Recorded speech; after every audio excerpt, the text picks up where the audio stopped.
Hi, welcome to another weekly TD Summer Reading Club Reading Challenge. We've done a lot of different challenges this summer, and this week's is to read across Canada or to read Canadian. We have this wonderful book here at the Children's Library in Braille called Carson Crosses Canada, but a child who goes on a road trip across our great big country. Of course, here in Newfoundland and Labrador, we live in Canada's easternmost province. Have you ever been anywhere else in Canada? So this week's challenge is for you to go out and look up a Canadian author. They can be from any province or territory, and read something that they've written. You might find out in the process that some of your favorite authors are Canadian and you didn't even know it. For example, Jon Klassen, who wrote the very popular Hat books.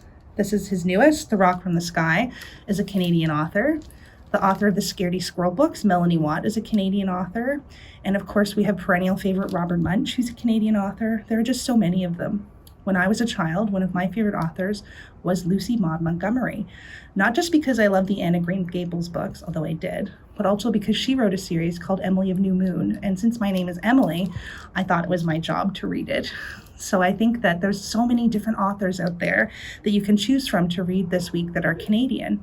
And then you can either tell our friends at the public library what you're reading, which Canadian author you chose, which book of theirs you chose, or you can email me at eblackmore@nlpl.ca and you'll be entered into this week's weekly prize draw. So read Canadian and let us know what you're reading. Happy reading!